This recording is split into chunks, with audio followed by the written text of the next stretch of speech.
इसमें क्या है, कैसे लेते हैं, क्यों लेते हैं, फायदे क्या है, नुकसान क्या है, महंगा है या सस्ता है। आपको एक एक सवाल, एक एक डाउट क्लियर होने वाला है।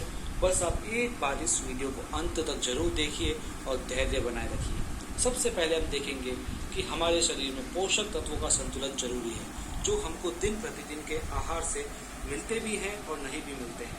यदि इनका असंतुलन है तो हमें थकान भी होगी, दिल की बीमारियां होगी, कमजोरी सी आएगी, हमारा मोटापा बढ़ेगा, डायबिटीज होगी, कार्य क्षमता में कमी होगी, न जाने कितनी बीमारियां होगी, साथ में इम्यूनिटी भी कम होगी, केवल असंतुलित पोषक तत्वों से। तो अब ये पोषक तत्व कौन से होते हैं, आइए इन पर एक नजर डालते हैं। ये पोषक तत्व 7 प्रकार के होते हैं जो शरीर के लिए बहुत ही आवश्यक होते हैं, जो निम्न है। पहला पानी, सेकंड कार्बोहाइड्रेट, तीसरा वसा या फैट, चौथा प्रोटीन, पांचवा विटामिन, 6 मिनरल्स, 7 फाइबर। ये सातों तत्व हमारे दैनिक भोजन से हमें पर्याप्त मात्रा में नहीं मिलते हैं।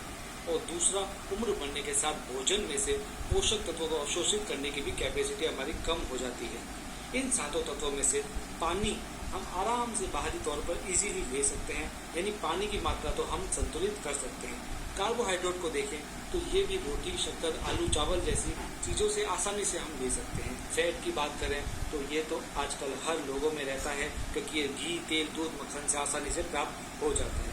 लेकिन बाकी 4 पोषक तत्व यानी प्रोटीन, विटामिन, मिनरल्स एवं फाइबर, संक्षेप में कहें तो PVMF, ये आसानी से हमें प्राप्त नहीं होते हैं, ना ही ये हमारे आहार में होते भी हैं तो संतुलित मात्रा में नहीं होते हैं। तो इसके लिए हमें भोजन के अलावा न्यूट्रिशनल सप्लीमेंट्स लेने होंगे। यहाँ बात पुरुषों की चल रही है, तो पुरुषों के लिए कुछ महत्वपूर्ण पोषक तत्वों के RDA के बारे में हम बात करें, जैसे विटामिन C हमें 40 mg पर डे चाहिए, जिंक 12 mg पर डे चाहिए, vitamin B12 1 mg per day चाहिए, folic acid 200 mg per day चाहिए। ये कुछ RDA थी। ऐसे न जाने कितने एंटीऑक्सीडेंट्स हैं जो हमें दैनिक रूप से चाहिए, लेकिन हमारे शरीर को पर्याप्त मात्रा में नहीं मिल पा रहे हैं। इसलिए साथियों, इसलिए न्यूट्रीचार्ज ने पेश किया है न्यूट्रीचार्ज मैन, जिसके अंदर 33 आवश्यक एंटीऑक्सीडेंट्स को डाला गया है। जी हाँ, 33 एंटीऑक्सीडेंट्स, जिसमें 13 विटामिन, 13 मिनरल्स, 3 अमीनो एसिड्स और 4 बॉटनिकल्स हैं। यानी अब मान लीजिए कि ये 33 सैनिकों की सेना है, जिसमें हर एक सैनिक का अपना काम है, उसके अपने फायदे हैं शरीर के लिए। तो आओ साथियों, इनमें से हर एक एंटीऑक्सीडेंट्स के बारे में जानेंगे, हर एक एंटीऑक्सीडेंट्स के मुख्य फायदे जानेंगे। सबसे पहले हम देखेंगे बॉटनिकल्स को। बॉटनिकल्स इसमें 4 डाले गए हैं। पहला है लाइकोपिन, जो इम्यूनिटी को बढ़ाता है, हृदय रोगों का खतरा घटाता है, फ्री रेडिकल्स को निष्क्रिय करता है। फिर है ल्यूटीन, आंखों को जो मैक्यूला होता है उसमें ल्यूटीन जमा होता है, जो नीले प्रकाश की किरणों से आंखों का बचाव करता है और अंधेपन का जोखिम इससे कम हो सकता है। फिर है बीटा कैरोटीन, जो एक शक्तिशाली एंटीऑक्सीडेंट है, जो शारीरिक क्षमता को बढ़ाता है, रतौंधी से बचाता है, जोड़ों के दर्द से बचाव में सहायक है। फिर एक ग्रीन टी एक्सट्रैक्ट, जो मेटाबॉलिज्म को बढ़ाता है, चर्बी को जलाता है, शुगर लेवल को नियंत्रित करता है, पाचन को भी बढ़ा सकता है। अब अमीनो एसिड्स की बात करेंगे। पहला है अर्जिनिन, जो मांसपेशियों की मात्रा और शारीरिक फिटनेस को बढ़ाता है, बॉडी फैट घटाता है, यौन शक्ति में सुधार करता है। फिर हाइसिन, जो इम्यूनिटी को बढ़ाता है, हड्डियों के लिए जबरदस्त है। फिर मैथियोनिन, जो लिवर की बीमारियों के उपचार के लिए अच्छा होता है। अब बात करेंगे विटामिन की, जो इसके अंदर 13 विटामिन डाले गए हैं। एक का जो फायदा है हमारे शरीर के लिए बहुत अच्छा है। विटामिन C की बात करेंगे, जो हड्डियों की मजबूती, दांतों की मजबूती और एनीमिया से बचाव करता है, इम्यूनिटी को भी बढ़ाता है। फिर है थाइसीन, जो कार्बोहाइड्रेट को ऊर्जा में परिवर्तित करता है, हृदय मसल्स के कार्य के लिए आवश्यक है, गहरी नींद व ऊर्जा के लिए भी आवश्यक है। फिर बात करेंगे राइबोफ्लेविन यानी विटामिन B2, जो शारीरिक विकास करता है, आयरन का अवशेषण करता है, RBC का उत्पादन करता है।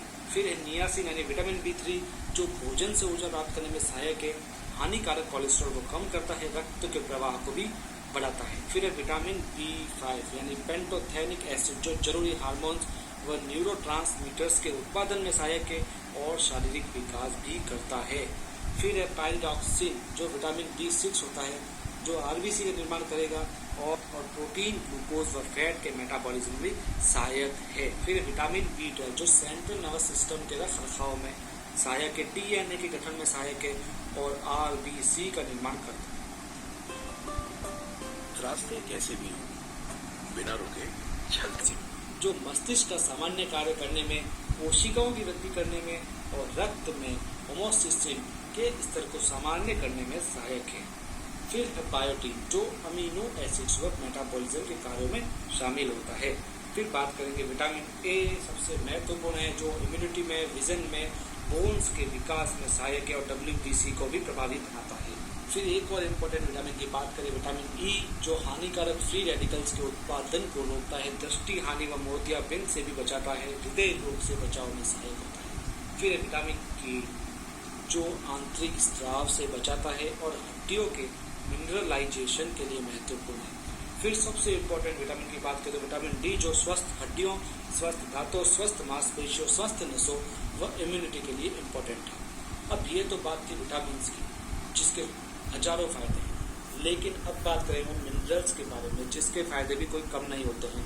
जो पहला है कैल्शियम जो हड्डियों स्केलेटल को मजबूत करता है, हार्मोन्स का स्राव करता है, रक्त वाहिनियों का फैलाव करता है। फिर है मैग्नीशियम जो मसल्स व नर्व्स को सामान्य बनाए रखने में सहायक है, इम्यूनिटी में महत्वपूर्ण है, पल्पेशन को नियमित रखता है। फिर फास्फोरस जो एसिड बेस संतुलन को बनाए रखता है। इसके साथ में पोटेशियम जो विभिन्न कोशिकाओं की झिल्लियों में इलेक्ट्रिकल गतिविधि को बनाए रखने में मदद करता है।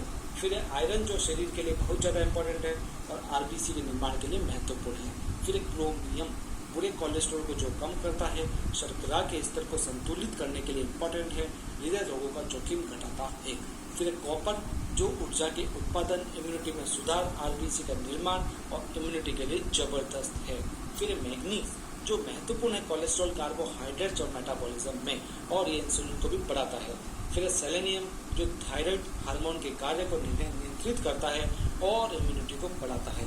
फिर जिंक इम्यूनिटी के लिए जो सर्वाधिक इम्पोर्टेंट है और हृदय रोगों या कैंसर से भी बचाता है। फिर है आयोडीन जो थायराइड हार्मोन्स का प्रमुख घटक है जो प्रोटीन निर्माण, एंजाइम्स के कार्यों को नियंत्रित करता है। फिर मोल्टेनियम कई जैविक क्रियाओं जैसे नर्वस सिस्टम के विकास में ये शामिल होता है। फिर है वेनेडियम जो हड्डियों व दांतों के निर्माण में अत्यंत आवश्यक है और इंसुलिन के कार्यों की नकल करता है। तो साथियों ये तो थे एक एंटीऑक्सीडेंट्स के फायदे। इसमें से सबसे कॉमन फायदे थे इम्यूनिटी का बढ़ावा, एनर्जी का बढ़ावा, यानी न्यूट्रीचार्जमेंट एनर्जी बढ़ाएगा और इम्यूनिटी बढ़ाएगा, इसलिए हर तरह के रोगों से ये बचाव करता है। तो आइए साथियों अब कुछ महत्वपूर्ण और कुछ कॉमन प्रश्नों के जवाब को जानते हैं ताकि हो जाए। तो साथियों यहाँ से आप वीडियो को और भी ज़्यादा फोकस से देखिए और आपके सारे डाउट्स क्लियर कीजिए। कुछ ऐसे प्रश्न जो लोग आपसे पूछते हैं या आपके मन में डाउट है वो हम यहाँ पर लेंगे। तो पहला क्वेश्चन, ये जो एंटीऑक्सीडेंट्स है इनको हम नेचुरल रूप से यानी उनके प्रमुख स्रोत या फल फ्रूट से भी तो ले सकते हैं, फिर न्यूट्रीचार्जमेंट क्यों लिया जाए? तो मैं बता दूं आपको कि ये जो एंटीऑक्सीडेंट्स की आरडीए है इसके अनुसार यदि हम एक एंटीऑक्सीडेंट को उसके मुख्य स्रोत से लेंगे तो काफ़ी महंगा हो जाएगा, और महंगा तो छोड़ो, हम इतने सारे फ्रूट्स या इंग्रेडिएंट्स डेली नहीं खा पाएंगे। जैसे बीटा कैरोटीन पपीते से मिलता है, विटामिन ए आम से, विटामिन सी संतरा से, विटामिन ई बादाम से, मैंगनीज अंगूर से, तो सिलिकॉन केले से, और भी काफ़ी एंटीऑक्सीडेंट्स हैं। इतने सारे इंग्रेडिएंट हम डेली नहीं खा पाएंगे, इसलिए इन सभी के सत्व न्यूट्रीचार्जमेंट की एक टैबलेट में पर्याप्त आरडीए के अनुसार डाली गई है। तो सेकंड क्वेश्चन हम देखेंगे, क्या ये शाकाहारी ले सकते हैं? जी हाँ, बिल्कुल।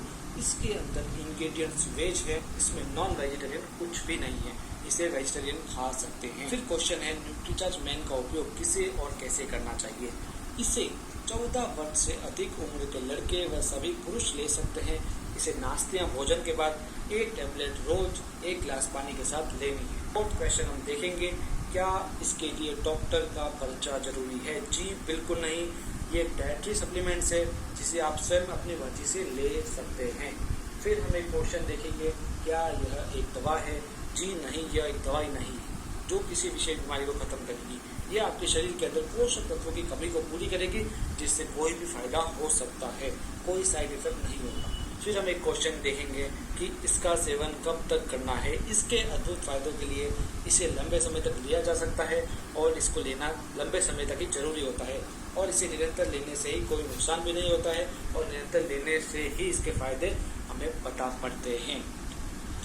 तो मैं आशा करता हूँ कि न्यूट्रीचार्ज मैन के संपूर्ण ट्रेनिंग आपको मिल गई होगी। फिर भी कोई डाउट है तो आप इस वीडियो के नीचे कमेंट कीजिए। लेकिन प्रोटीन और फाइबर के लिए हमें न्यूट्रीचार्ज मैन के साथ न्यूट्रीचार्ज प्रोडाइट लेना होगा, फिर पूरा होगा आपका PVMF, आपका संतुलित आहार। न्यूट्रीचार्ज प्रोडाइट की जानकारी आपको आने वाले कुछ वीडियो में बहुत ही जल्दी मिलने वाली है। तो वीडियो यदि आपको ये वाला पसंद आया हो, न्यूट्रीचार्ज मैन की जानकारी अच्छी लगी हो, तो इसे ज़्यादा से ज़्यादा शेयर कीजिए।